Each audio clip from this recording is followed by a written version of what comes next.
Good afternoon, everyone. This is the One Creative Yard Management Series. And it's going to give like a couple of seconds so persons just keep coming in. It's really good to see you all, even though, it's a bit of a mixture of virtual and physical. I'm seeing some persons that I actually know in the Zoom chat, lecturers and students alike. Welcome. I'm seeing Mr. Sims, welcome. The Dean of School of Dance. Miss McCain, welcome as well. Michaela, I'm seeing a Howard Harris. It's good to see you all. Well, first things first, I am Christabel Brown. I am actually a former student of the School of Music here at the Edna Manley College. Yes. I also have the opportunity of serving as the operations liaison of WePay Jamaica, a tech company. But I also have my own company. I'm the CEO, the Chief Enjoyment Officer. Yes, so changing the narrative. I'm the Chief Enjoyment Officer of my own company, the Digital Bell. And I'm happy to welcome you here to the One Creative Yard series. So if you don't know, this is actually a course for the arts management students. So the students are actually encouraged to put on these events to put towards their course. And again, people know Edna, you know dance school, drama school, music school, you know everybody else. But the people who actually make the magic behind the scenes, they put on the events, they make things work. They are the art managers, and this is their event. So I'm happy to actually be here to be hosting it. And this is actually their 7th year. Today is actually the 7th year, so I'm really happy to be here. So this actually event has impacted hundreds of students who passed through here from not even arts management alone, but even other schools as well, and even other cultural practitioners here in Jamaica.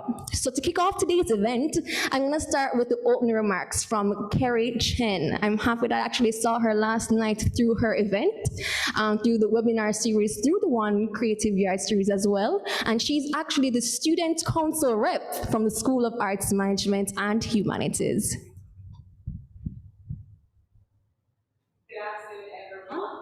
I'm Kerry Chin, and I'm here to set some context for you all about what it is that we're doing here today and why. We're here for Meet the Managers, which is a production of One Creative Yard.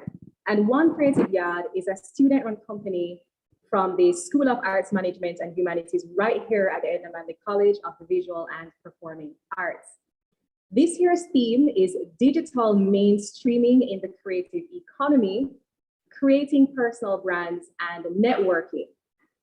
Digital mainstreaming really speaks to the set of processes that we take to move our business or creative activities online. And we are going to be drilling into that, unpacking that with a series of panelists and conversations. And specifically, we want to be teasing out how do we create personal brands and networking in the digital space. We have some dynamic presenters lined up to share ideas, insights, and highlights on how they have dominated the industry in marketing, managing, and monetizing their arts.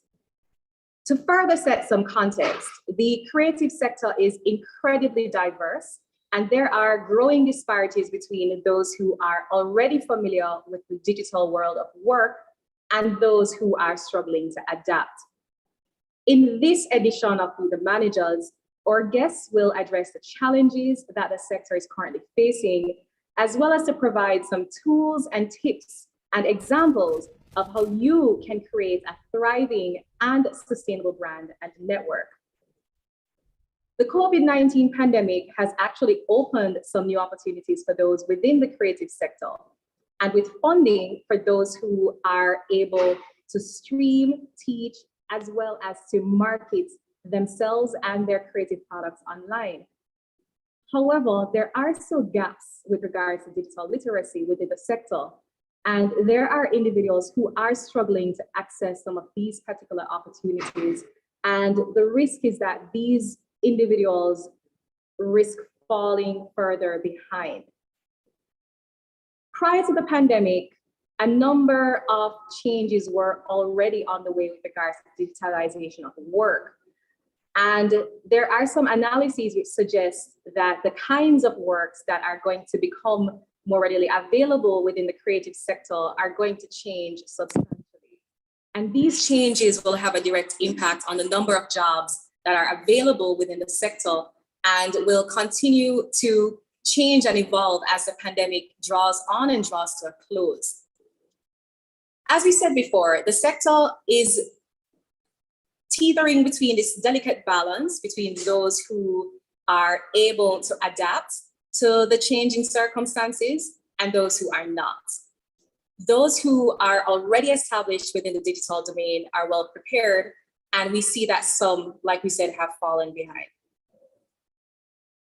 Where we are now is that we have recognized over the course of the last 4 weeks, while we have engaged with creatives across the 4 genres of art, that the new creative, the contemporary creative who needs to respond to COVID-19 challenges will actually need to engage in digital mainstreaming, which is really the process of taking their creative products and services online. And today's event, Digital Mainstreaming, Creating Personal Brands and Networking, seems to actually level the playing field for all creatives and to close that gap in the digital divide.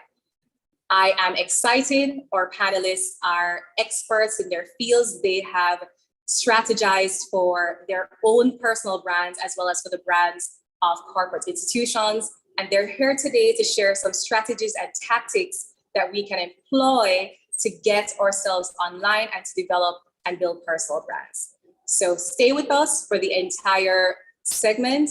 I'm pretty certain that you will leave today's event having at least some actionable and practical tools and steps that you can take to get yourself online in a way that creates personal branding and networking. Thank you. Enjoy.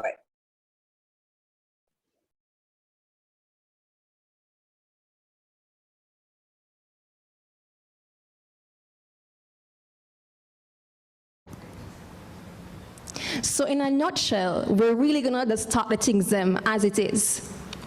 This space is gonna be a very safe and open space. We're gonna be able to literally drop all the gems and share all the information to let people know exactly how we can put our best selves out there, all right? So I really wanted to start and get straight into the actual panelists. And I can tell you, ladies and gentlemen, we've got 3 creative, illustrious panelists that I have the pleasure of introducing, but it's not going to be like no normal introduction, right? So one of the first ones, he is actually a tech champion for social media at the Digital Culture Network or the Arts Council in England. He has previously worked with brands such as Coca-Cola, Unilever, on awarding experimental, social, and digital marketing campaigns. He's also the founding partner of We Are Stripes, which works to increase opportunities in the creative industries for people from diverse ethnic backgrounds. And if you didn't know, he is an avid book reader. He loves books. Ladies and gentlemen, he's actually a Jamaican at heart, necessarily. Please welcome Hayden Carruthers to the stage, the virtual stage at that. Yeah, we love book readers here. That's right. That's actually one of the things, all of us actually are avid book readers. Really? You're actually going to find it very common between all of us. So welcome, Hayden Carruthers. And since she's right here, I mean, I had this energy. I've actually met with her somehow virtually in the social space already.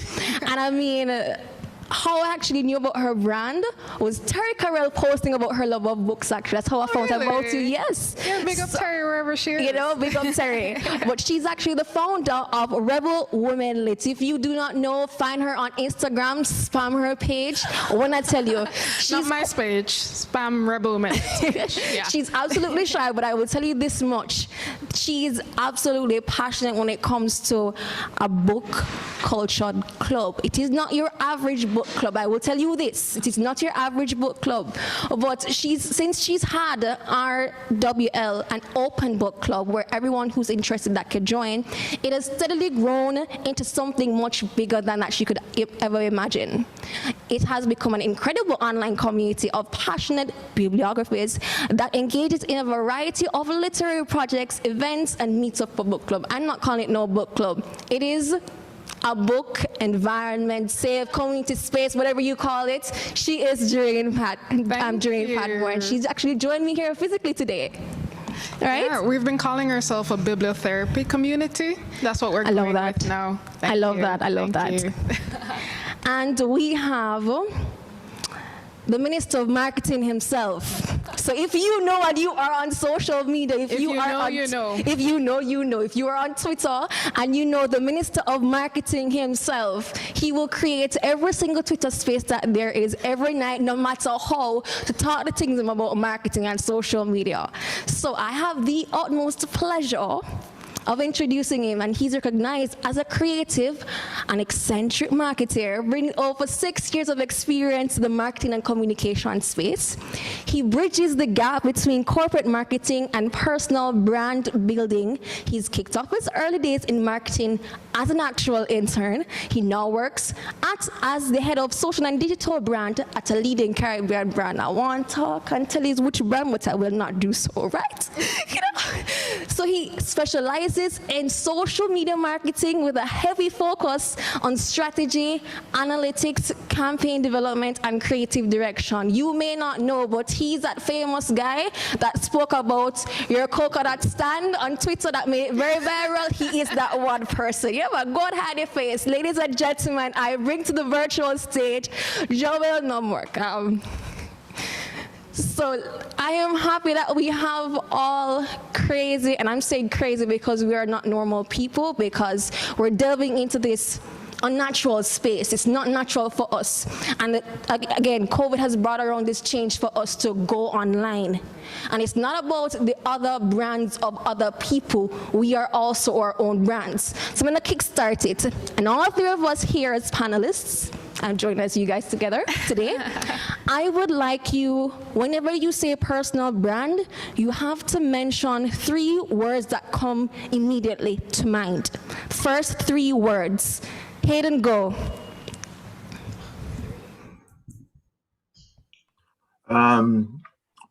Success, personal development, career.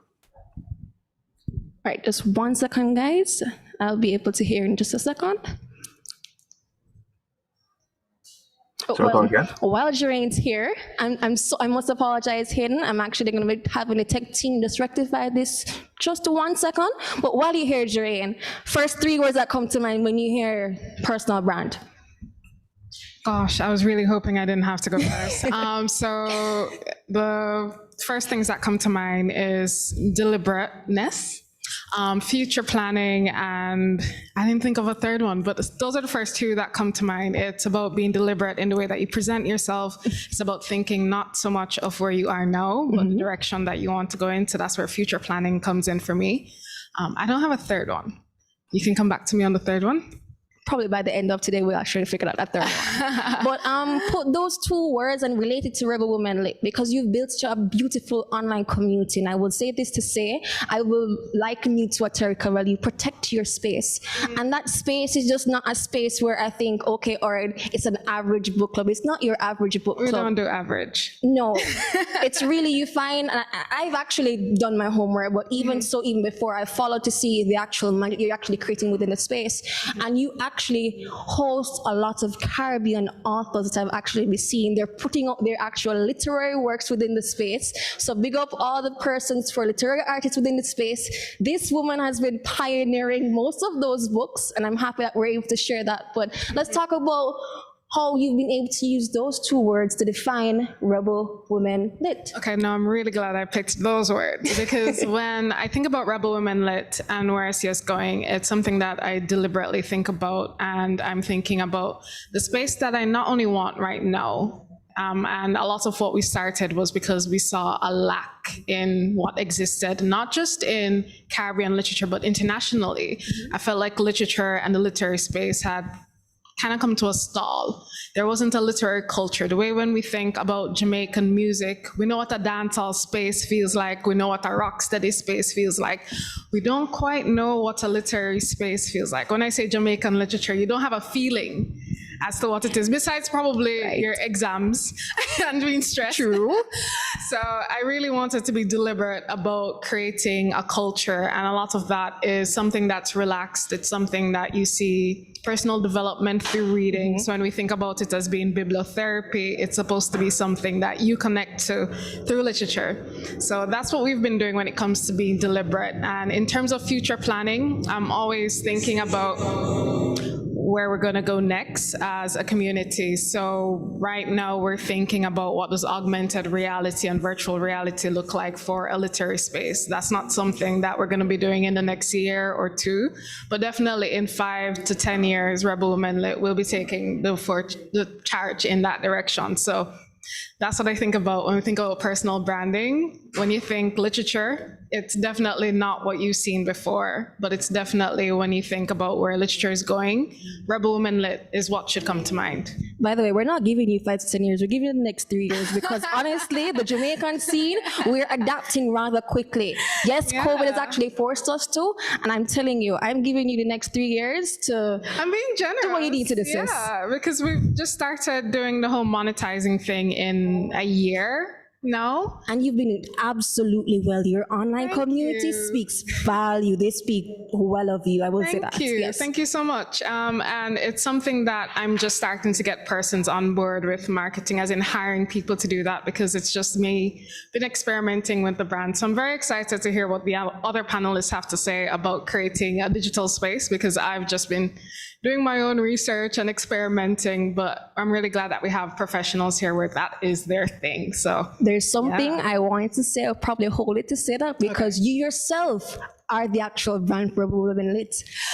I will tell you that. actually, I really love when people don't know that I'm from Rebel Women Lit. I love when that's people another go, way. "Oh, there's this book club I think you'd love. You love reading." And then I go, "Really? Yeah, they look really interesting." So you're that person like, no, you see me, no, you don't, and okay, all right, my brand is there, and okay, all I right. love that. I love that the brand stands separate from my own identity, because it tells me if I'm supposed to hire a CEO after, I'll be able to step out a bit easier. So for you in your space, you want to be able to still have Rebel Women Lit and show different sides of your brand and your voice necessarily. And it goes back to future planning. After I pass away, I want Rebel Women Lit to still be a company that lives for centuries. So I don't want it to be Jareen's company. I want it to be Rebel Women Lit, a company. A brand on its own. Yeah. Love that. All right, so back to you, Hayden. The first 3 words that come to you that speak to you about personal branding. Let's go.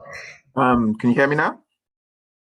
Yeah, perfect. Success, career, and authenticity. I've lost you now, though. We can't hear you now. Pardon me? Can you go again? Yes. So you can just how you relate those 3 words to your personal brand.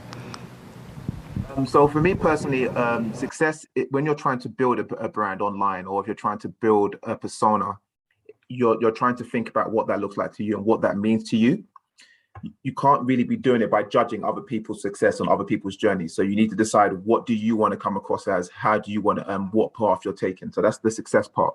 Authenticity is because when you're building a personal brand, it's still yourself, but there's key elements of yourself that you want to highlight and that you want to bring to the forefront, that you want to do on a continuous basis. So that's what I mean by being authentic. You don't want to create a persona that's not really you, and that's not really something that you are on a day-to-day, because that can become difficult to manage, and you can get caught out, and it just leads to all sorts of trouble. And then finally, career. That's the main reason people build a career on social media, especially from a personal brand point of view, is because they're trying to be seen. They're trying to be acknowledged in a certain space.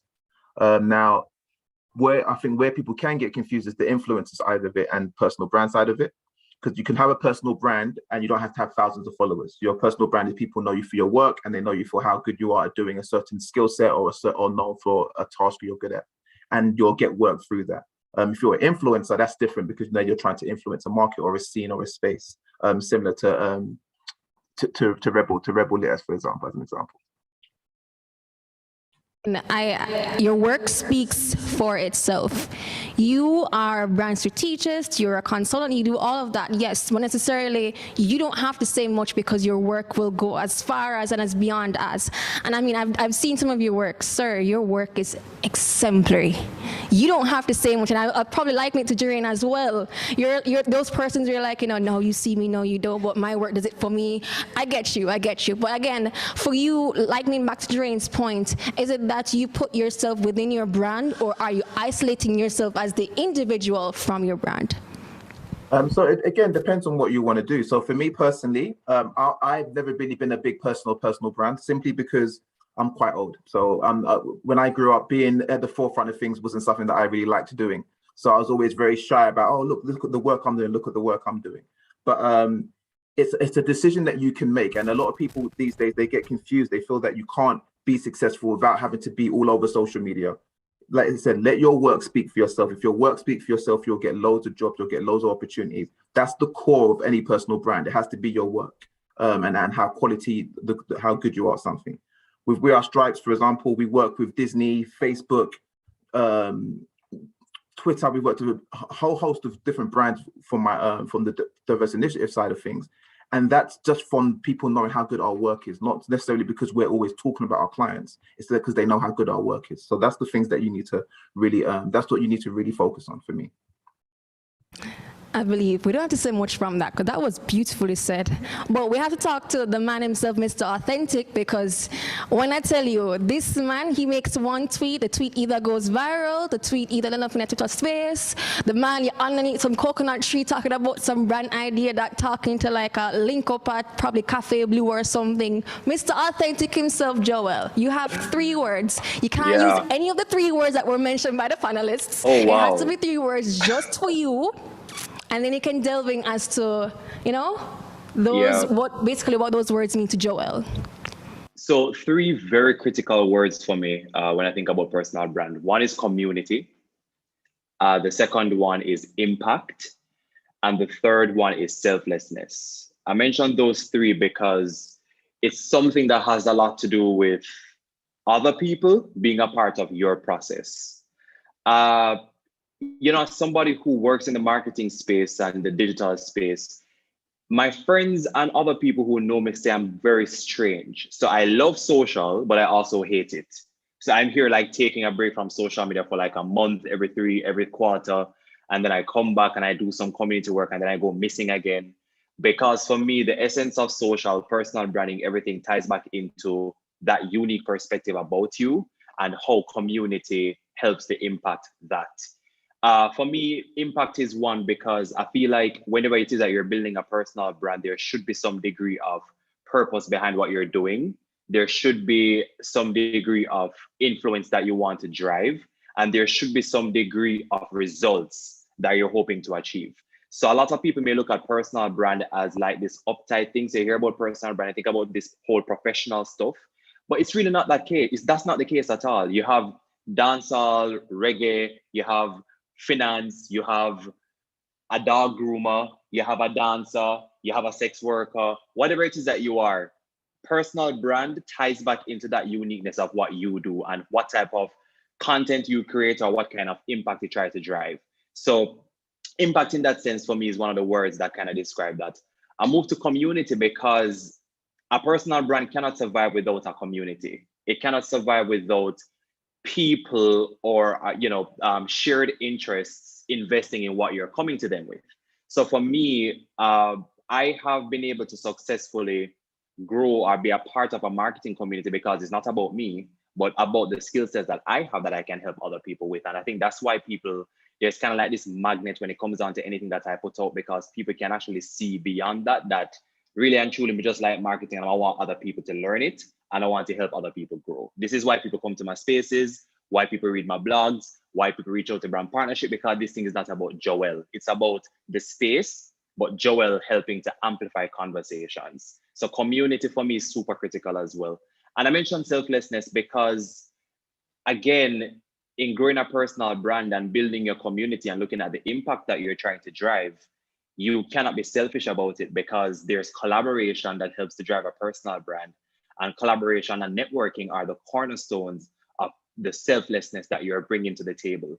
So, you know, whenever it is that I do things, there are other people with me. There are people I'm uplifting.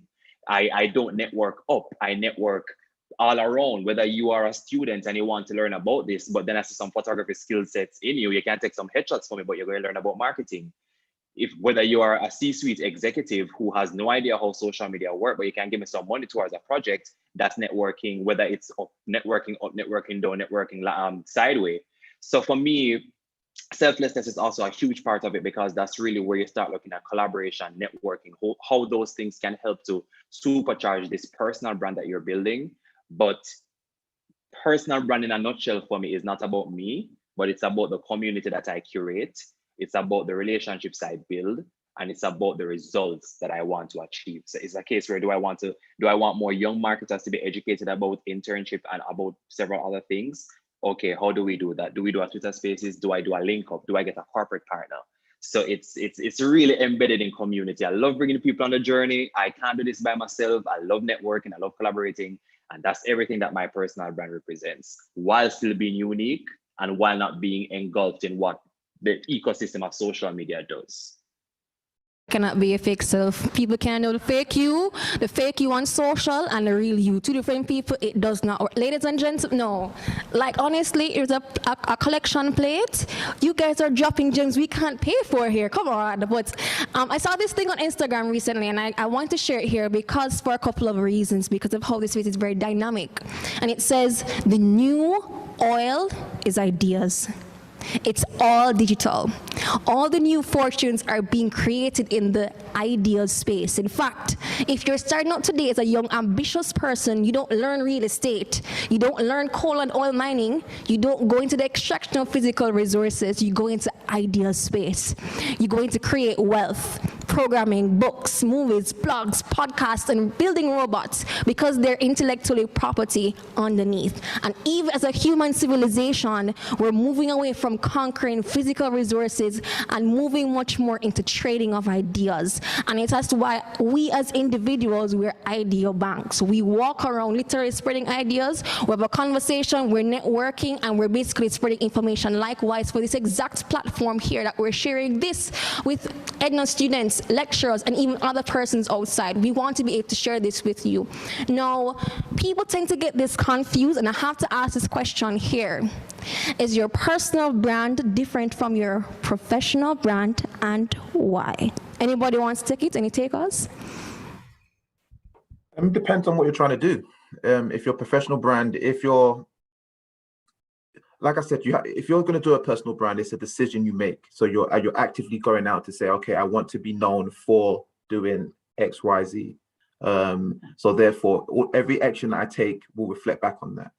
If you're just somebody who works in the space, but then you share your work professionally in different channels, then your personal brand is a bit more organic that way. Then you're not really thinking about it so much. You're not thinking, okay, we want to go ahead and have this persona and want everybody to know me for being a great music person, or everybody to know me for being the person who knows everything about the metaverse, or I want to be that. You're just the person who shares interest in information, and that correlates with your work in the first place. So it's totally up to you to decide. If like I said, if you're going to do a personal brand, you have to make that decision yourself, and be honest with yourself. How much time will you put into it? Will you create content that's relevant for it? Will you think about how you get your messaging across online in a way that sells whatever it is you're trying to sell about yourself? And because that's a lot of the time where people fall down, where they say, yeah, I'm going to do this personal brand, but I don't. But they don't think about how much work it actually takes to actually build it, and actually to actually curate that persona and curate that personality online. Trust you exactly what you are saying. They value exactly what your opinion is. And necessarily, you don't have to be this paid influencer. You're giving your genuine, authentic, actual opinion. No one's paying you for it, but you're giving your actual opinion to say, okay, all right, I value this. And if people are actually believing and listening to me, they're like, okay, all right, yeah, this actually makes sense. Joel, you want to take your opinion on that? Yeah, man. Yeah, definitely. Because I'm a huge fan of just being your authentic self. A lot of people come across to me, you know, when it comes down to advice, and they're like, oh my God, Joel, I have a finance company and I'm a mother of 3, and I want to have another Instagram account for my finance business. Nobody cares. People value authentic connection so much, and they want to know that, okay, you are a mother of three, but you're also a damn good finance expert, and you can figure out a way in which you marry that. I mean, sometimes the intentions behind a separate kind of approach does work. If you're doing a non-profit or something like that, or you're creating a community around the values of something that you do, or if you're generally an introvert because you have amazing introverted big personal brand builders as well, then that's totally fine, because you have the purpose and value behind that. If you're starting something and there's a community of other people helping to supercharge that, then separate socials, in that regard does help.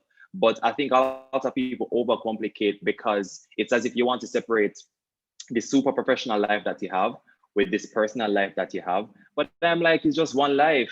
It boils back down to, again, operating within the tenets of social, because I don't feel generally, and this is just me talking, I don't feel social media needs to know your personal life like that. I don't need to know where you're cooking. I don't need to know where you live. I don't need to know who you're there with or anything like that. But there's a balance that's really good, because you're a human. You go to work, you have a business, you also have a daughter, you have a son, you love hiking, but you're talking about how you're selling an ebook. You're a person.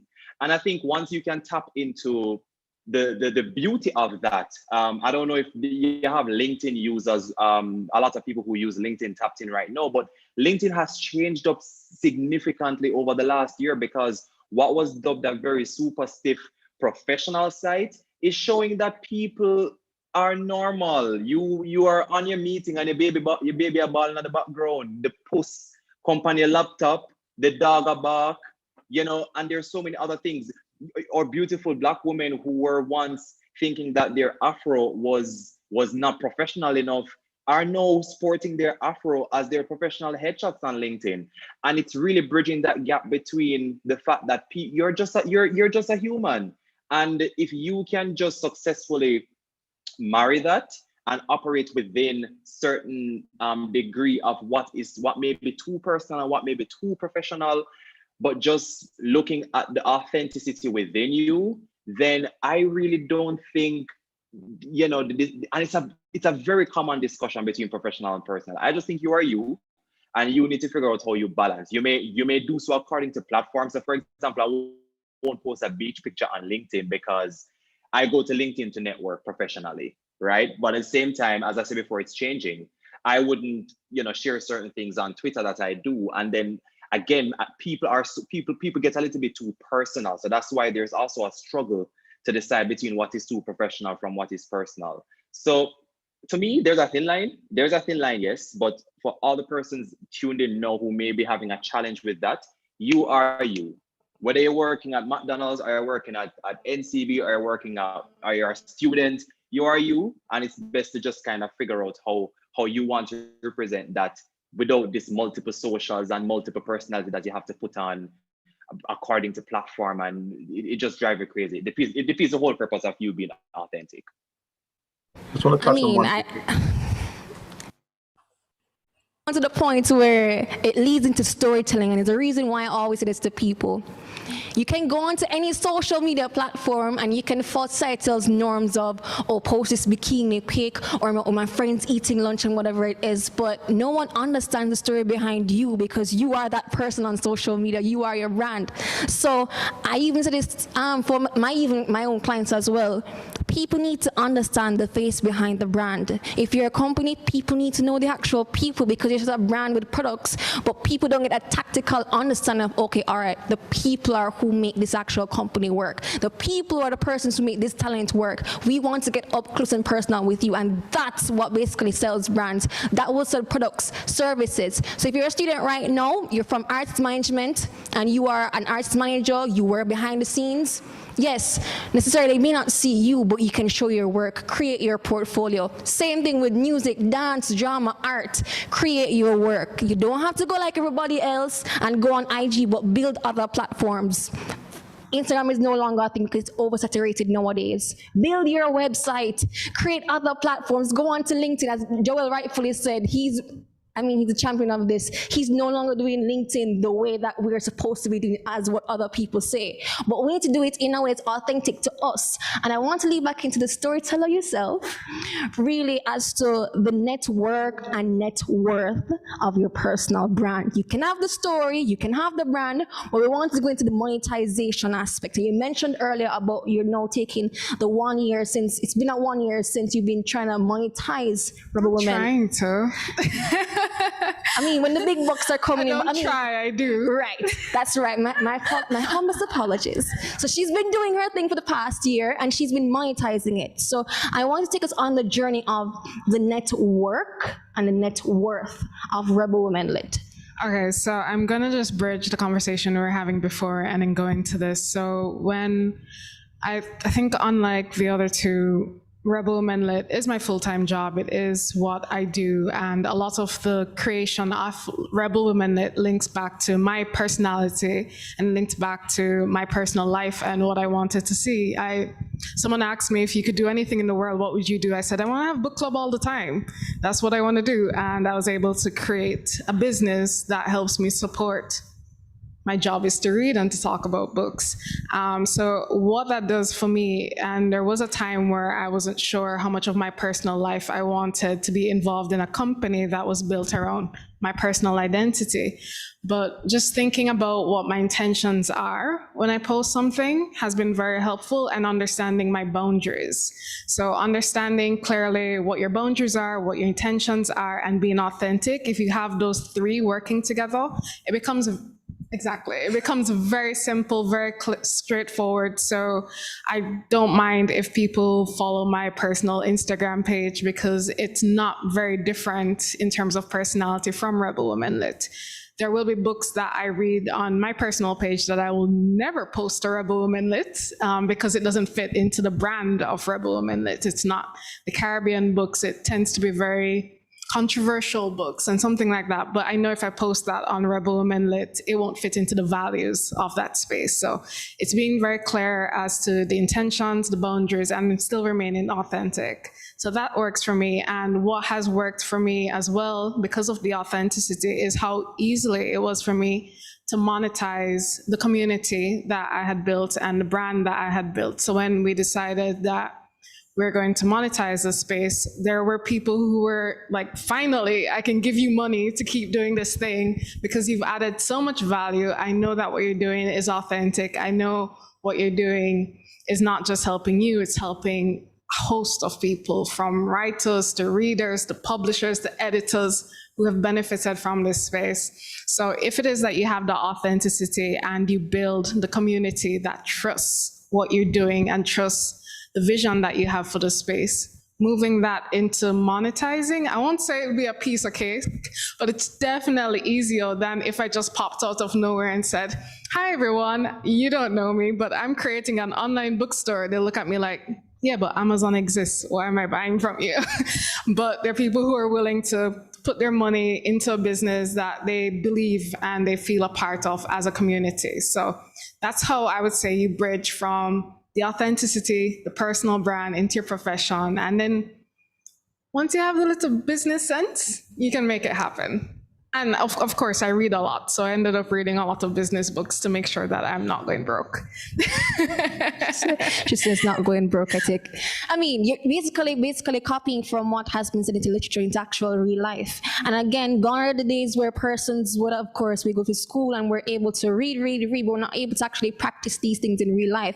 COVID has forced us, and we're now actually doing it. Oh yeah, like I needed to pay my rent. I like really fancy cheese. So I needed to figure out how to make this business work in the middle of a pandemic to make it happen. And it's just been wonderful, because even when things aren't going exactly the way I plan, because we are a digital space, because I don't have a physical store and my staff isn't 100% full-time until recently, I have the flexibility to adapt. And I think that's something where my parents' generation, definitely my grandparents before, when they were only operating in physical space, it's a lot harder for you to adapt. So I'm looking forward to more digital businesses and the flexibility that this provides us.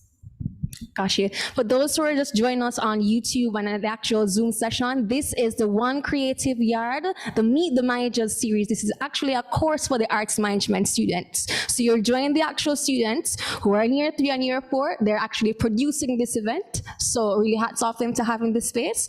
Hayden, since you are here, if there is one thing you can live without as a digital marketer and strategist, what is it? Data, analytics, insights. What's that? Did you hear me? Yeah. So data, all insight. Without it, nothing makes any sense. So that's, for me, that's, especially when you're creating strategies, it's the most important part. What about you? I definitely don't think experience. That is something that you learn from, you improve, you update, you remove, you recall, you change out, you adjust. I think that is like a valuable thing, to a part of just the overall, arm of that.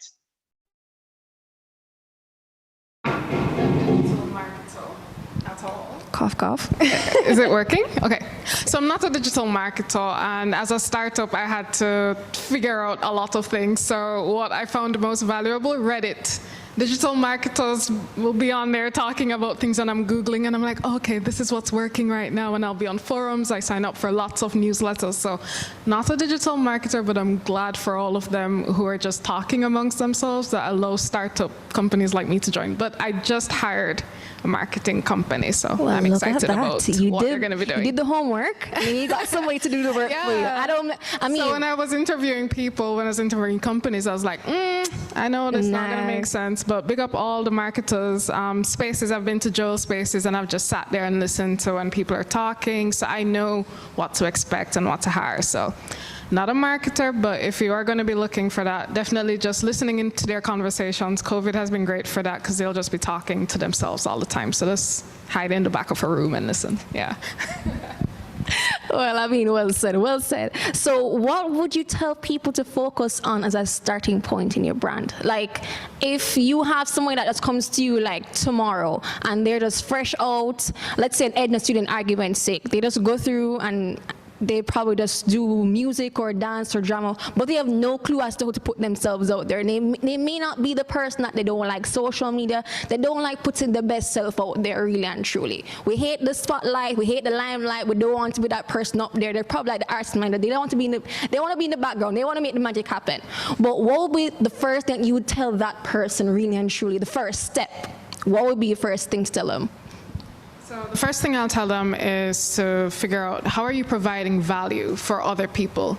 It's great that you're passionate about something. It's great that you think something is great, but if it's not providing value for other people, it just won't survive. So think about that. Think about the value you can add to someone's life, and think about how many, well, for me, it's how many of those somebodies do I need for this to become a community? And people always tell me, oh, Jamaicans don't read. I'm like, I don't need 3 million Jamaicans reading. I just need a few hundred people and this company will be fine. Yeah.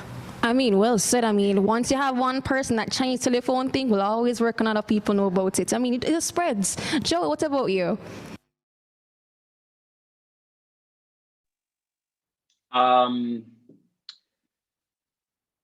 Could you I was so lost in Jerry's explanation that I forgot the question, because my mind went to niche and the fact that you have successfully crafted a niche for yourself. Could you just give me back the question, Krista, so I can properly answer? But that was a really good question. One thing that you would tell starting creative necessarily. They're just going out into the digital space. They have no clue as to what to do regarding their personal brand. What would be the first thing you tell them off the top of your head? Like, definitely follow your passion, because what that does is certain things. First of all, if you're going to build anything, you have to be passionate about it. And a part of your personal brand and discovering the different things that you like, having that passion for it is really going to be the catalyst for how you operate. If you're passionate about it, there are certain risks that you're willing to take. If you're passionate about it, there are certain comfort zones that you're willing to step out of. And I can use an example of one of my colleagues who she is passionate about storytelling and people's, the influence of people's lives and how that, how they overcame certain things. But she does not like to speak. She's a marketer as well, but she hates the spotlight. And I said to her, but you're very passionate about that. How can you still package something and set it and get it out there, staying true to your passion, but also stepping out of your comfort zone just a little bit, but not too much. And she started a podcast. She did the podcast because it's audio only, so she doesn't need to be on camera. And because of that comfort level with the audio only podcasting, the fact that podcasting is audio only, she was able to successfully, and that she's just closed off on season 1.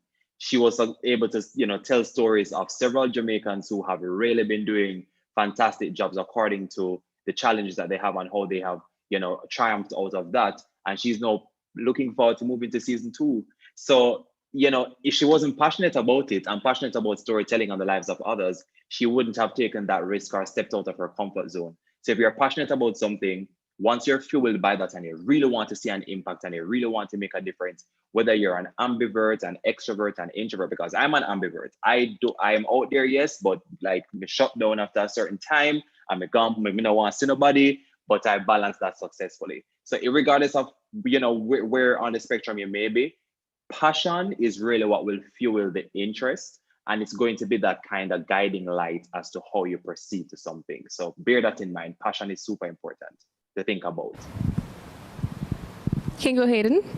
I would say I agree with both my colleagues here, but for me, it would to add on top of that, it's about one, being consistent and don't overthink it. If you're just starting, don't overthink it. Just be consistent and don't overthink it. Just do it. The more you do it, the more you'll start to learn what you're doing, the more you'll start to get the first thing you do will be terrible. It will be, but the more you do it, it will get better and better and better. So don't overthink it, have fun with it. And then when you're in a place where you've done it consistently for a while, you can start to see, okay, now I can do it like this. This works really well. I was comfortable doing this part of it. So that's what I would always say. You brought that up because I'm actually going to bring an example from Shane Bennett from that Twitter Spaces very recently that Joel hosted. And he said, if no one knows what you're good at, it's time to review what you share. Close mouths don't get fed. I will say this again. If no one knows what you're good at, it's time to review exactly what you share, because closed mouths do not get fed. Share what you do and the solutions you bring. So when you have that passion, you're basically being consistent. And again, it doesn't mean consistent like every day. Your consistent could be like every week, every 2 days, every month, but that's just being you and being on brand. That's just basically you. So I wanted to just from that, because closed mouths don't get fed, I want to tap into the fact of the digital mainstreaming. And what does that mean for creatives? Because I mean, we said a while ago, closed mouths don't get fed, but because we're these introvert person, we want to put ourselves out there, how does this make sense for us as creatives for digital mainstreaming? You want to go, Joel? You can lead this one. Yeah, man, sure thing. With digital mainstreaming, it's really showing that the world being so interconnected and the plethora of opportunities that are out there, we have to equip ourselves to be able to benefit from that, to be able to grow our communities and to be able to keep up with the trends and the tools that are always evolving. The right now, even Facebook rebranding as Meta means so much for their corporate affairs and data and privacy and all that stuff. And you might sit down and think, okay, but that's really not important for me because I own a cook shop and that has no concern for me. But when you look at supercharging your business, you want to be that best local cook shop in the country. You want to be that cook shop that when somebody flying from Sweden down a Montego Bay and a cook shop in a Portland, you are showing up as a result of that digital mainstreaming that has really brought the world together. You mentioned the coconut stand situation, and it was so interesting because I love my country, and as a marketer, my brain is always going off with innovative ways to drive conversations. And not everybody will love it, but that specific activation brought out so many different things. It brought out how persons view the country, how they view the island, People were making travel bucket lists based off content that people were sharing. And I use that example because out of every situation, while there are negatives and positives, once you have a specific view as to how that will benefit you as an individual, focus and gain from it. And that's what, the whole digital mainstreaming situation is bringing together. And, you have to put imposter syndrome aside. You have to put fear aside. You have to put perfection aside, because if you don't start, it's best to start and fail and start again and pick up. It's best to start and don't know what the hell this digital thing is and figure it out and get help. That's where community comes into play. But we have to equip ourselves if we really want to compete and be the best at what we do. There are limits to nothing. You can be selling stone and you find a creative way to sell them stone there, as a result of what digital brings and the broad ecosystem that's there and the interest people make. This is a, we call this again, there's something you put your drinks on. But I remember, yes. Like you have a niche that's interested in these things. You have millions of coaster makers, but this one have glass and whatever. So there's a niche for everything, and that's what just understand that the world is huge. Think beyond your borders, and there's just trust me, there are so many opportunities out there. I have to put aside personal differences and challenges and all of that, and try to see how we can just hop on and seize it, because it's huge. Talk truth. Hayden, I'll leave it to you. No, I agree with everything Joel just said. I think there's two things I want to kind of riff off of that. So when you think about, there's 4.8 billion people using social media. So when you think about how many people are currently online or currently using social media, I guarantee you there's not one thing that you like doing that where there's not an audience for. It might be 1,000, 10,000, 100,000. You're better to find 100,000 people who love what you're doing. So never get caught up in the fact that there's already people doing something. You will always have a unique perspective on things, your own personal idea for things. But on top of that, remember the real world. Remember that we meet people in. There is still a lot of that can be happening from meeting people in real life or having connections in real life. I'm based in England and I'm doing this talk here with you guys in Jamaica. That was because of when I was in Jamaica. I connected with people. I talked to well, you call it Mr. Ellis, but I connected with Blacker, and so those things, that the world is that you can remember, the connections you can make in real life as well are just as important as the connections you can make online. And you, Dre? For me, I think the digital future is creative. I don't see any separation between the two. I remember the first time we had someone from Canada come to visit our book club, and I was like, that's strange, but okay.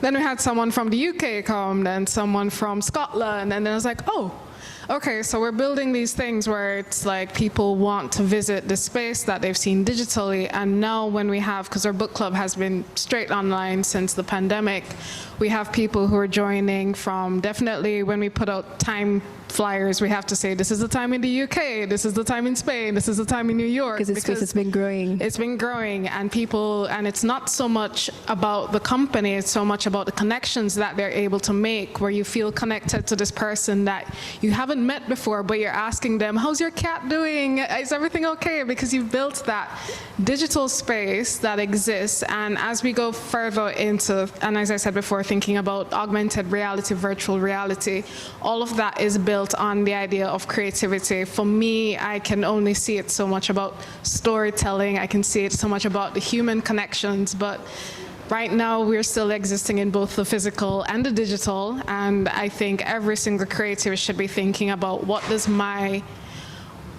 creativity look like in a digital space, and try not so much to copy what you see other people doing, but being authentic to yourself. I know there is some resistance in certain parts of the arts. I know for years literature has been fighting a lot of it, but now, especially when the ebooks were introduced, that was like a big shift for digital and physical. But now we have to see that there is space for both digital and physical, and for me, as a new company, we tend to lean more towards digital. But the future of digital is creative and the future of being creative is digital. So I don't see a separation. And that's why creative exists. We are not those persons who will just follow what everybody else does. We just want to go on the abnormal path and do exactly what we want to do, really. And I would say that it's the reason why Edna Manley, the Edna Manley College of Visual and Performing Arts, the first and only of its kind in the English-speaking Caribbean, exists for this very same reason. We are able to actually have persons from across the world and even the Caribbean here as well. We're able to come and share a space. We're able to share ideas from our own backgrounds and cultures, and we're able to have this one space, even though people don't really think that we exist, but we actually have our space being basically being shown out there necessarily. And I will say this to say, with the schools here, and it's probably when I was here in second year, and I remember I was going around to different schools, they always implore the students to go and do an elective, because they want the students to be able to be well-rounded students. So when you come out, you're not just only a dancer. You only can dance. No, you can go over to arts management, do a management course. You probably can manage a dance troupe. You probably go to art school, and if you can do sculpting, painting, whatever it may be. And most times when we come out to the space, we don't know how to put our best selves out there. And also as well, we don't know how to put us, basically what we've applied in school to reality. And I'll say this to say, because I've been one of those persons as well. I remember when and it's probably why I love the different schools and then basically the integration. When you go to dance school on point, they have a different energy there. It's different from music school. Music school, you're probably out by the side by the tree, and you're vibing with the musician out there like a random lunch hour, playing some guitar, singing. That's them. Drama school, DRAMA. You can hear their mouths from afar away, but again, the energy is there. Art school, they're there, and they're doing their own thing. They're in their own world. But it sees once that Edna people come together and they put together exactly who they are, is a different kind of a magic. And not even Edna overall, it's just basically creatives on a whole. As Joel rightfully said, you have the community. Once you have the community, somebody can say, okay, all right, can help me on this, help me on that. Networking and partnership. It's not you alone can do this thing. It's not you and God alone this thing. No man is an island. And you have the space, you have the resources, online it's free nowadays. You can basically go and ask persons and you're able to have this opportunity. So I want us to go really, really quick and fun. The reason why I'm bringing it up because the Minister of Marketing / Tourism is here. And I know he probably loves Negril as much, but if you had one parish to be in Jamaica, like your solely love, one parish. I recently moved back to that parish a month ago, so that's Manchester. Just hands down. You're from Manchester? Look at that. We're both from Manchester. Really? Cool. Yes. We're in Manchester. I'm from a little parish. Also for the people don't know, it's called Asia District. Where's that? In South Manchester. Asia. It actually has home to Winston Jones. That's actually where he's Girl, from. I know Asia. It's fine. Look at that. I mean, Mr. Negril himself, he's always there by Skylark. What do you say? You can't say Negril. You cannot say Negril. You're not permitted to say Negril, Joel. Oh, no. Oh, my God. You know, wow, this is a tough one because I really love Portland. You know, yes. So this is a tough one, but honestly, Negril kind of have my heart. And the funny thing is, I only started going to Negril like this year, and it's all because of some projects with JTB, and I'm like, okay, this is a really nice spot, you know, and then I started venturing there. But Portland, yeah. Portland, so we're buying some land down there soon. We're gonna have a beachfront property and all that. Yep, yep, speaking it. Team meets, just let me know. I'll pack my bags and I'm ready. My bag is always packed. Hayden, I know once you're in Jamaica, like the first place go to if you need to just basically go and relax. Me, probably Negril or Montego Bay, if I'm honest. Sorry. There's some other places, but I mean, I'm happy that we're now going back into us and investing in our brand and also showing people that as Jamaicans, as Jamaican creatives, as Jamaican digital professionals, we're able to show this space exactly who and what we are. This is the One Creative Yard Meet the Managers series. Persons who are in the audience, persons who are on YouTube, please, when I mean this, you've been here for the past 20 minutes or so, listening to time and time again of gems from Jerain, the community from Joel, and also the passion and enthusiasm from the brand of Hayden.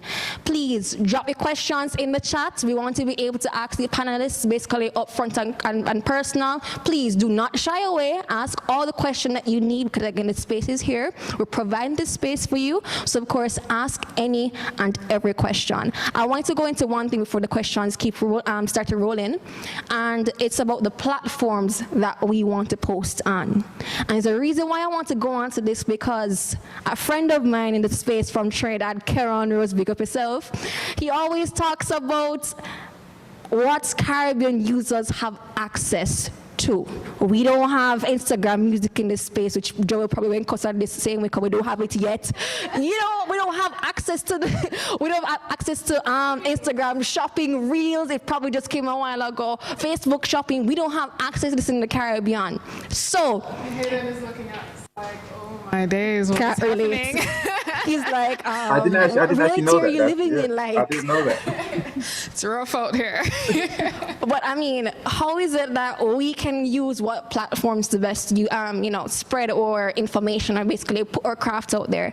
And I was actually looking at Keron's thing, and Keron says for Caribbean users, you can just forget Instagram because it's basically oversaturated. Everybody's on Instagram, but populate the other spaces. And he will say this: go on to TikTok, go on to Apple Podcasts, Google Podcasts, go on to Facebook, go on to Twitter. Those spaces where it's basically candid, go and create your best self out there. That's just probably me agreeing with Keron, but what do you guys think?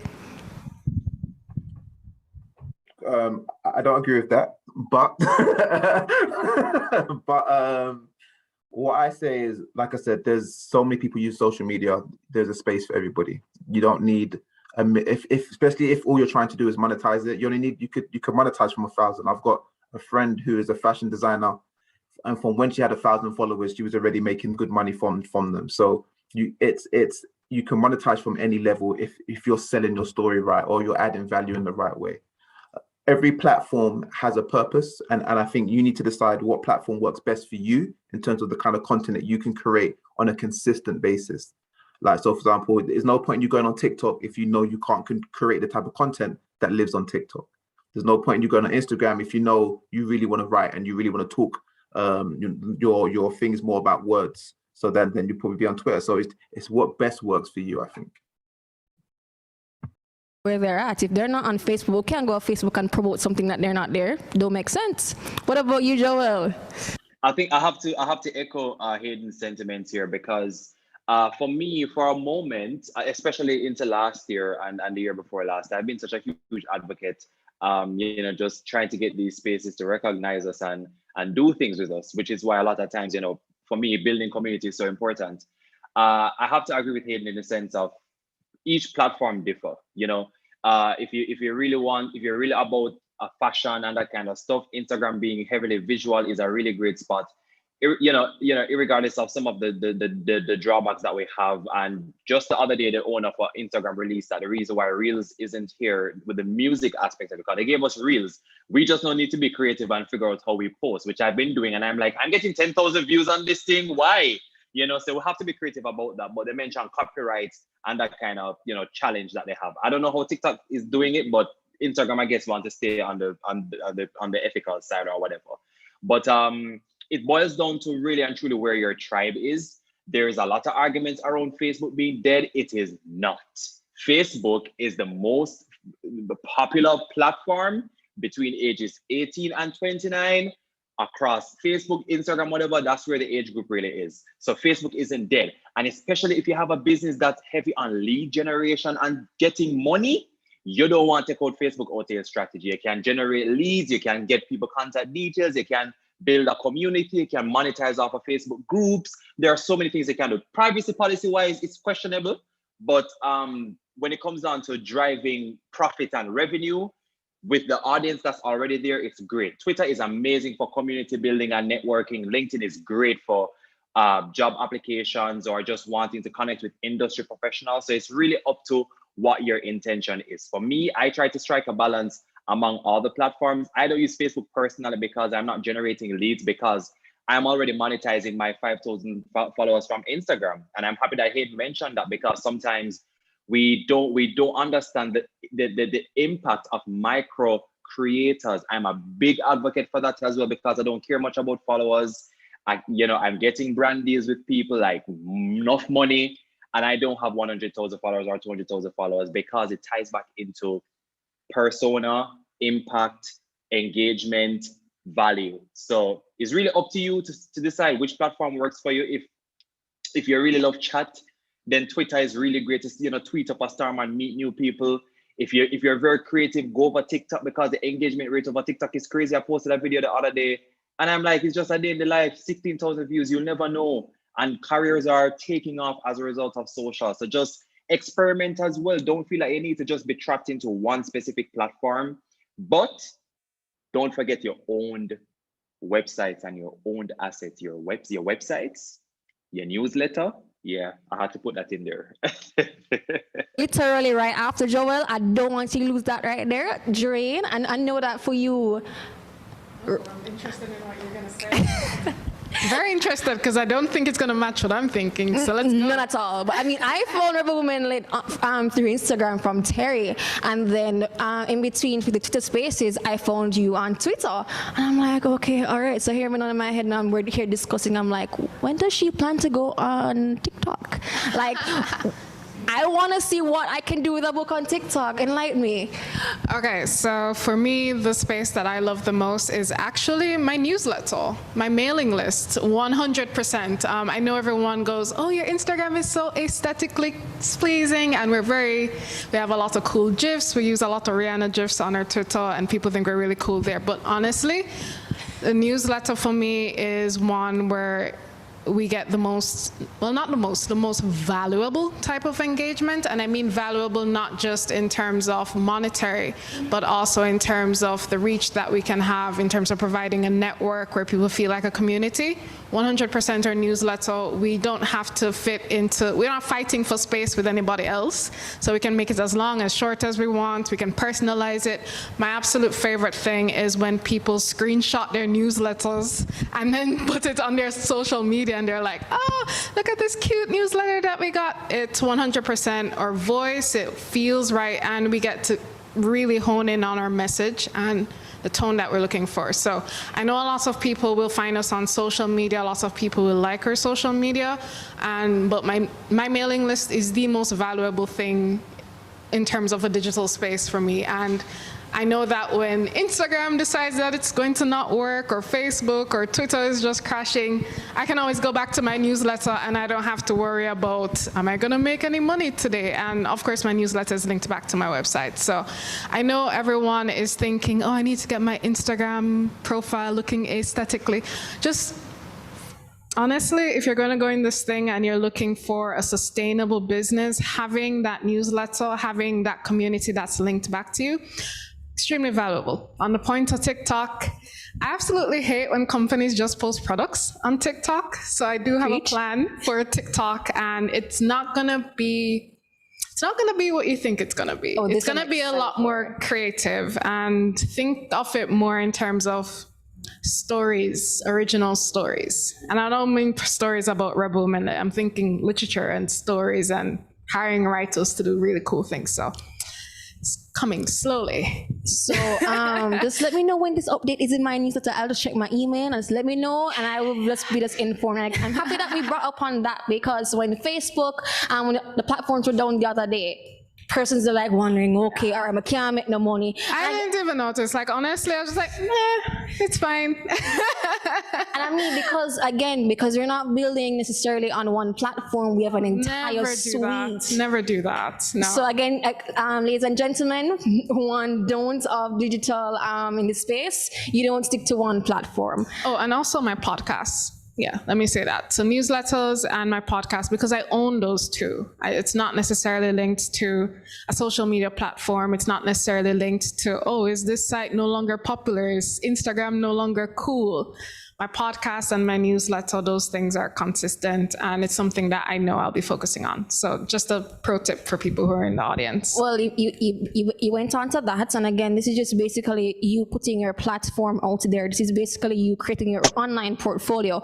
And most of the time, like if you're looking for a job right now online, they're gonna ask you, can I have a link to your portfolio? Can I have a link to your website? And I will tell you, majority of Jamaicans here, we don't have an actual brand built up. So ladies and gentlemen, go to Namecheap, go to GoDaddy, go and buy your domain, secure it from now. You may not build the website right now, but I mean, we're waiting on Joel and his podcast anytime soon, sir. I'll be keeping notes. But I mean, once you build these spaces, it doesn't have to be like tomorrow, it doesn't have to be like the next 2 months from now. But again, once you secure the space, say, okay, all right, I'm gonna make the investment for my brand, and I'm gonna make this entire G Suite, C-suite, brand suite, whatever you want to call it. You want to be able to, I can go to Google and say, okay, I'm Googleable. If you know from that LinkedIn live with the PR chick and Karen will tell you need to be Googleable. Once people can find you in things, that stuck with me. I don't know how it gets to my head, but once you're Googleable, people can basically see you. They can see your website. They can basically see all the work. They don't have to know exactly all about you, but they can see a portion of you. And that is enough. So from that, and again, I'll probably put the e-commerce aspect from my background as well. Here in Jamaica, we have a problem when it comes to receiving monies through our online platforms. Because most of the websites, we have websites, and it's probably going back to the point earlier that Hayden mentioned, is that in England where he is, he has options to all of that. He can collect all the sterling pounds, all the US, he has no problem. When it comes to Jamaica and the Caribbean, there is a restriction when it comes to actually receiving monies in our local bank accounts, even US currency as well. So once you create your website, you need to think about what type of website you're actually building that makes sense to collect monies now, and think about the next 10 years when you have that brand, what is it gonna look for you right there and then. So a quick plug, go to wepaycaribbean.com, select Jamaica, ensure you sign up, go and ensure you can actually receive monies to your local bank account. Honestly, this bank transfer thing, it does not work. Creatives, we don't work like that. We're not waiting for like a check to, take 2 weeks to clear and it don't work out. I'm sorry, I have to talk the actual things. If you've been in the space, you know when that PayPal check comes and then you go to Scotiabank and they're like, okay, come in a month.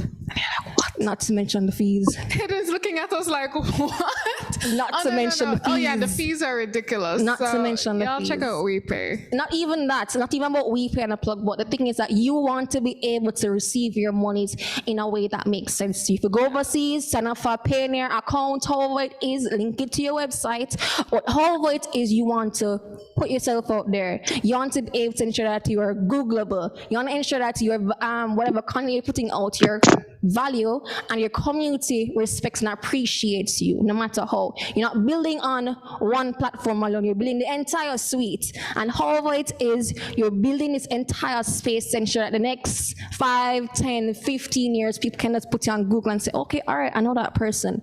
If Instagram decides they want to delete today, I'm on Facebook, I'm on Twitter, I'm on LinkedIn, I have my website. At no point in time, we have no excuse as Caribbean creatives, as Caribbean digital entrepreneurs, no matter where we're there, we can still make some money, we can still show our best authentic selves in the way that we know how. This is the One Creative Yard series. I can't stop talking about it, and it feels so personal. I feel like Joel is here, I feel like Hayden is here, even though you're like across the seas.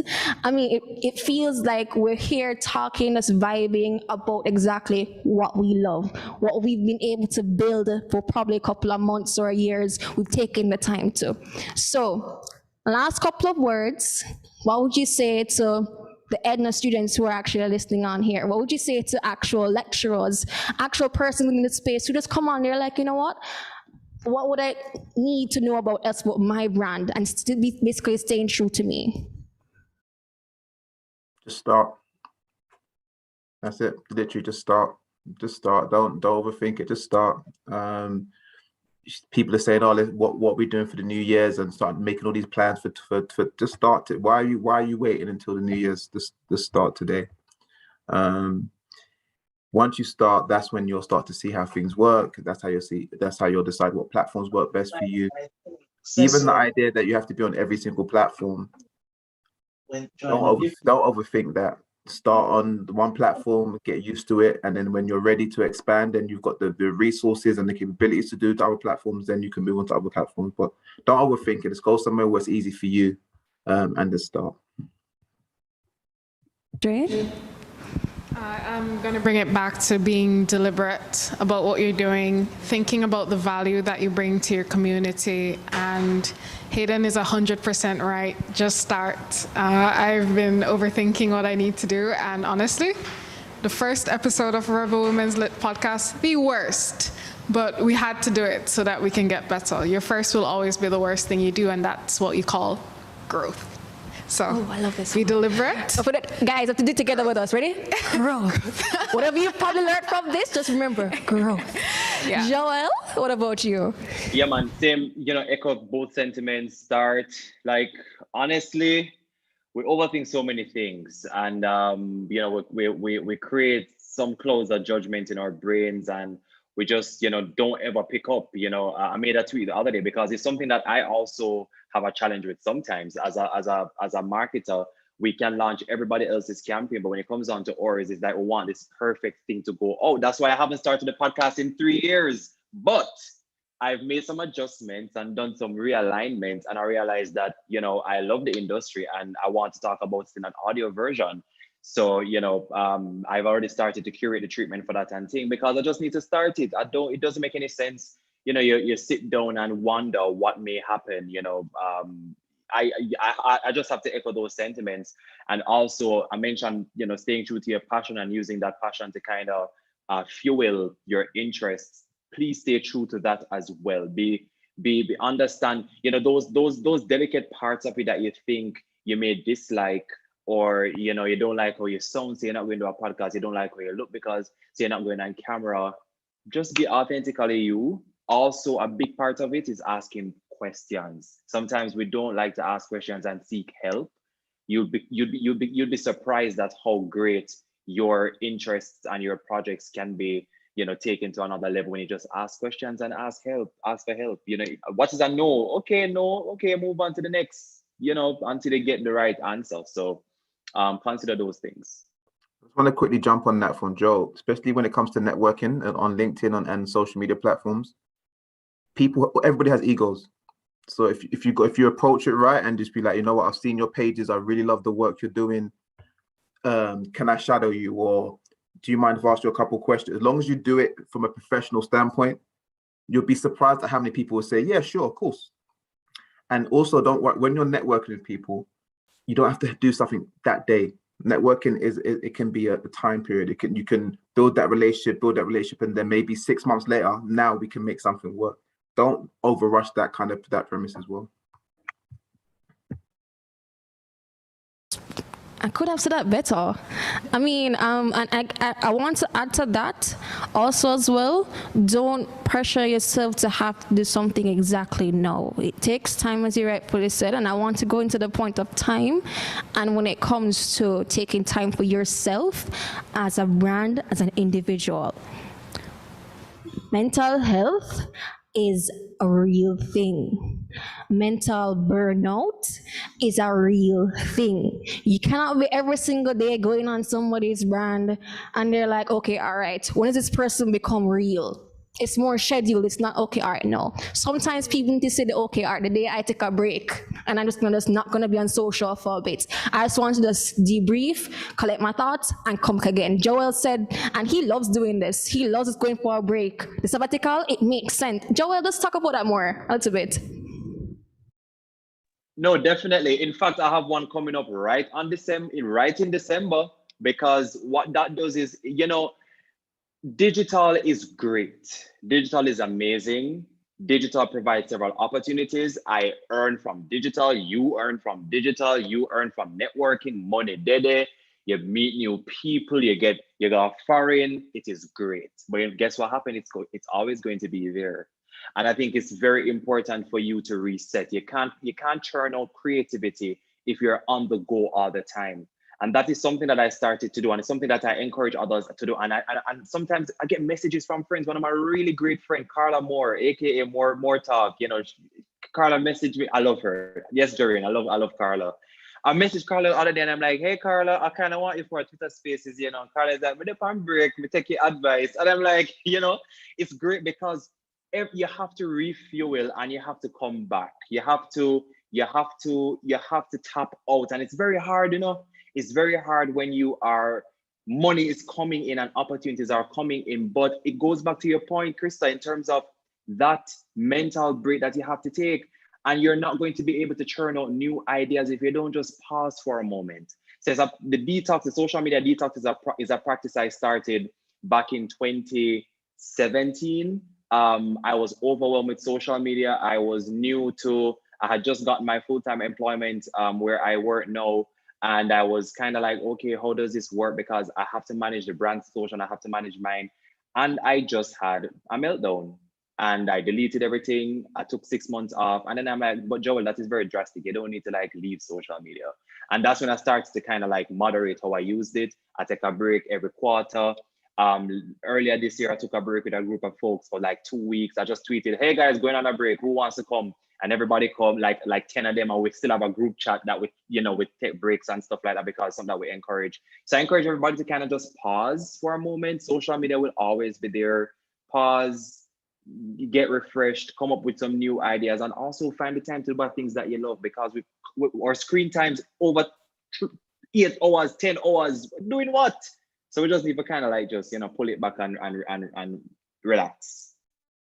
There's a great book called Digital Minimalism, if anybody's interested in that kind of thing, where it helps you understand how to pull back, but still get the best out of work for yourself. And then also in regards to just thinking about social media, it can be very toxic. So really you can curate your feeds. I've been curating my feeds for at least a good 8 or so years now. And I literally only follow the kind of storylines or the kind of information that I want to receive into my life and into my mindset as well. Obviously the stuff that you put into your mind, that it has an effect on you. So if you're constantly seeing negative storylines or constantly being bombarded with all these messages that aren't good for your health, it can affect your mentally. So just always remember that you can curate your feed. Don't worry about unfollowing people. That's nothing to do with them. It's your life. Unfollow people, or if you want to know what they're doing, add them to a Twitter list, or maybe create a folder in the back on Instagram. Just do things like that. But curate your feed so that it helps what works best for your mind. A question comes from Michaela Robinson, and she asks, how do we start creating our brand if you're more of an introvert? And I want to ask the introvert here right beside me. I want to go to that because for her, and I'm not too sure if Michaela was on earlier, but because necessarily you don't want to put you into Rebel Women Lit because anyone wants to separate the two of them, I want to say, have you answered that question? Okay, so as an introvert, but as someone who has very bold and expansive ideas as to what I want to see in the world, have people around you who will hype you up.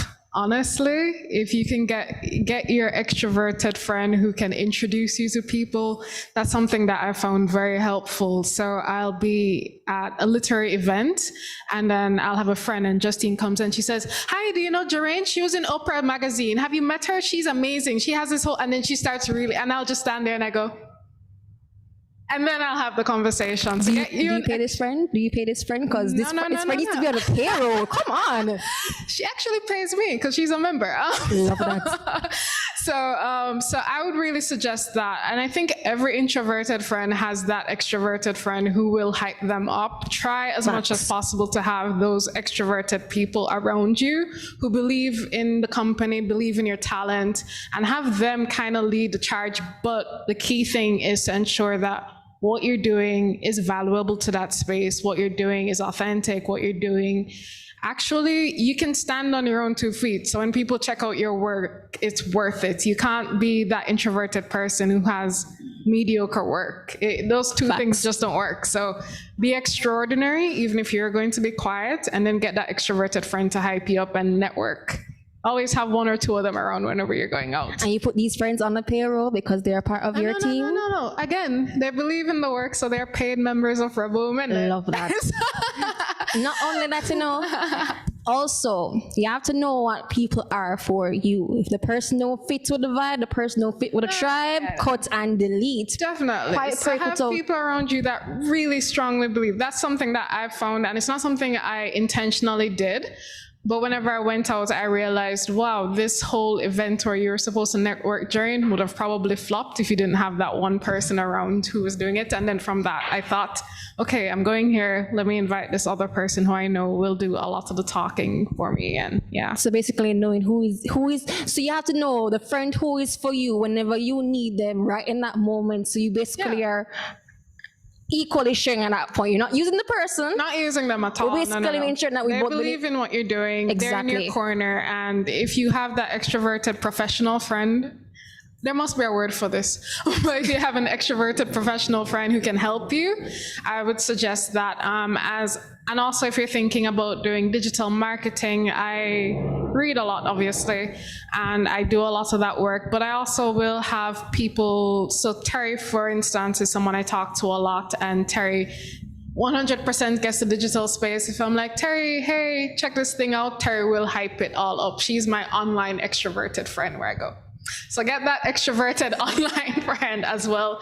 If it is that you know you want to keep your head down, do your work, make sure your work is amazing, and get those network of people who believe in what you're doing. And don't think about it as using them, add value to their lives. Yeah. I'm happy we just said that. So just to not even say that, I'm actually seeing a comment here to say that, you know,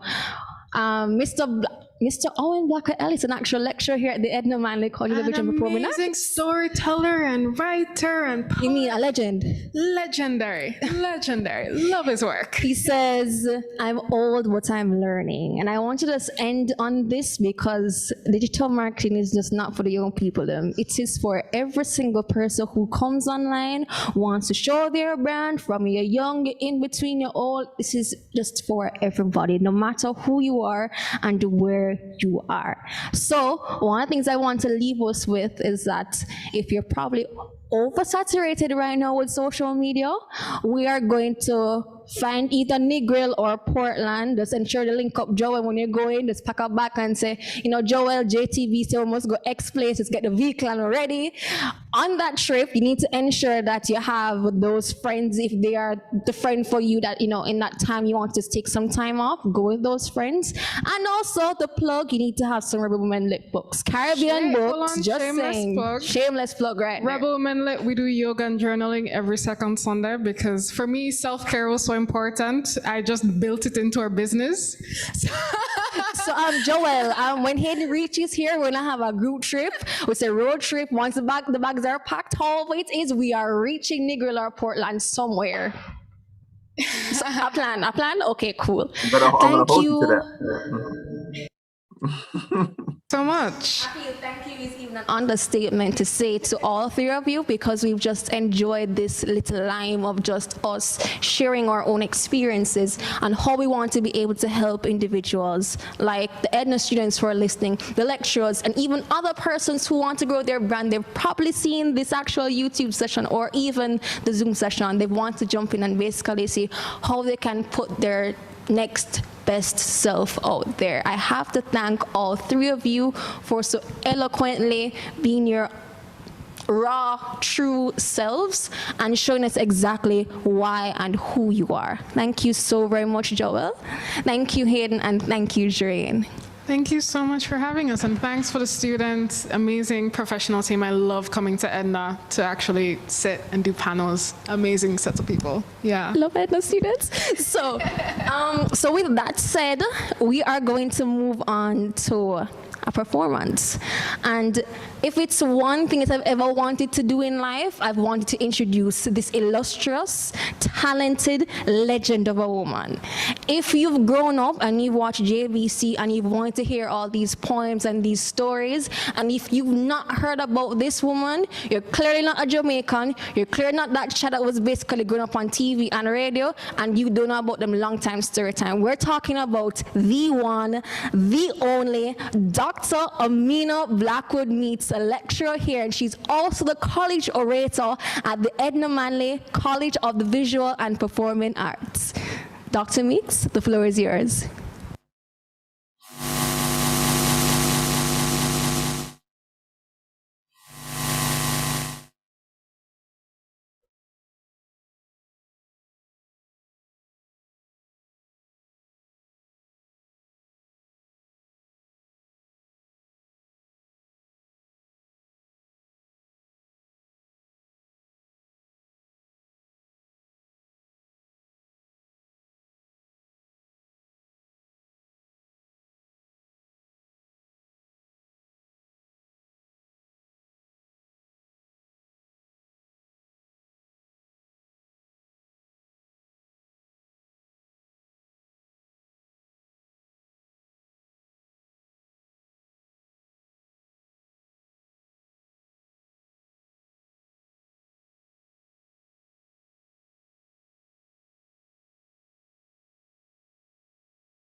We have really supportive staff and teachers here. Let me tell It's so you, warm to see all of these. whenever staff you members say here. Edna, the students are like literally behind you. The student council can tell you even when they had Feel Good Fridays. Once you said, yo guys, we're doing Feel Good Fridays, lecturers and students alike, no matter love what that school vibe. you were at, you were right on the in front of the hall. Students were out there in their numbers and they're able to just let down your hair and just relax. That's just the Edna that. vibe. That's just us. 'Cause I'm seeing all these lecturers here, and I'm like, this is so nice to see No them man, supporting the lecturers are students. supportive of the students, and we have to give them credit for that. You have some supportive lecturers here.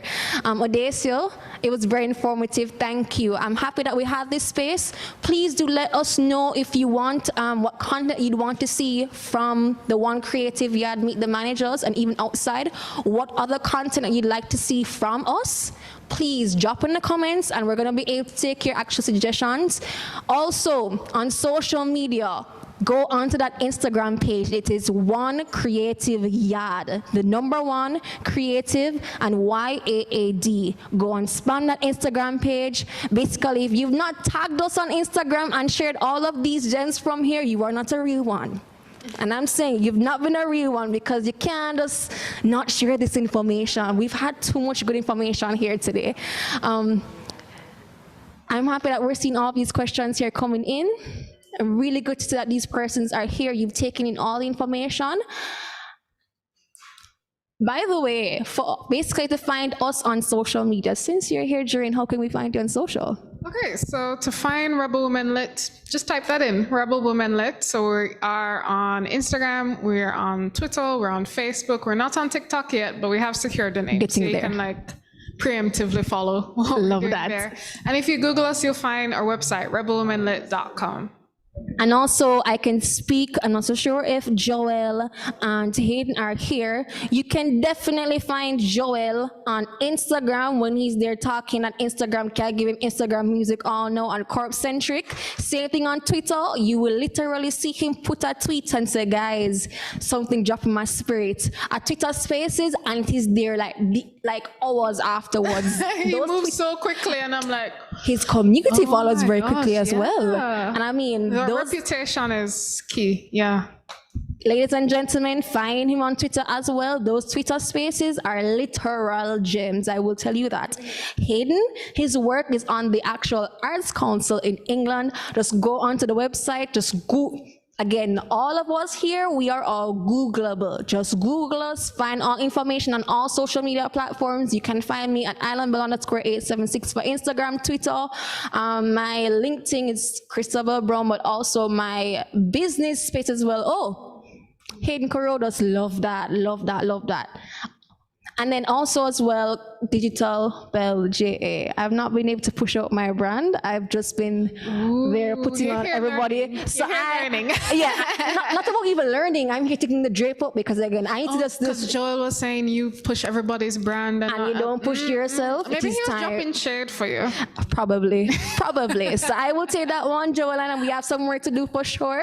So of course, we're gonna be working on ourselves as individuals, and it's just time that we take our brand to the next level. So I want to move on to the vote of thanks. And we mentioned earlier that this Likobot Talawa man is a storyteller himself. When I mean he is the legend of his craft. Before we go actually to the vote of thanks, we're now gonna have the performance by the legendary Dr.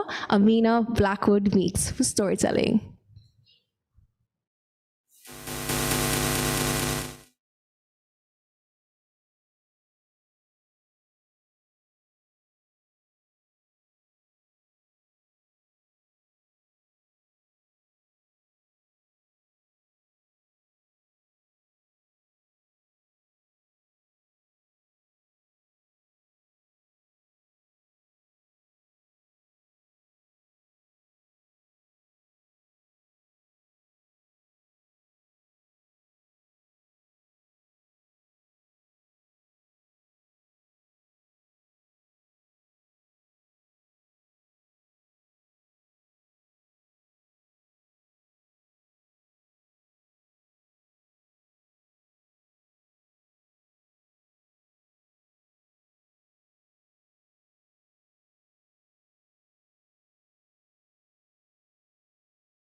Black would make, tell the story as how it should be.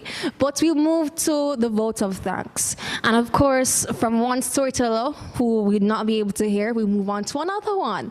And he is the legendary Owen Blacker Ellis. Lord have mercy. Only that's wonderful. Only wonderful and beautiful and bright and brilliant. And I'm just, I must tell you something. We older folks, but at least me as an older folk, really feel proud and really feel impressed when I'm in the company of brilliant, bright, talented young people. They give me this sense of hope. So I just want to say on behalf of School of Arts Management and Humanities, on behalf of all the lecturers, all the viewers, those who are seeing it now, those who will see it later on as it stays up there on YouTube, I just want to say thank you. Christabel Brown, Hayden Corodas, Doreen Patmore, Joel Namdarkam, you guys rock. You guys are awesome. And it just feels good as an older person to know that the world is in good hands. The arts are in good hands. The creativity is in good hands. You guys rock. So thank you, and thank you. I just feel like I can die, go to heaven now, because I've seen great things. As the man said in the Bible, let no that serve on the path of peace, for mine eyes have seen the glory. I indeed have seen the glory of what comes from brilliant minds like you. So respect, manners, give thanks, and as my great mentor, great Miss Lou always said, and I'm fond of quoting, every hoe of them stick a bush, every long road of a bend, every hot sun of shady tree, and the longest prayers of amen, amen, amen, amen. Bless the Lord.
We're still not hearing, and what you're saying, I'm valid, I want to hear it.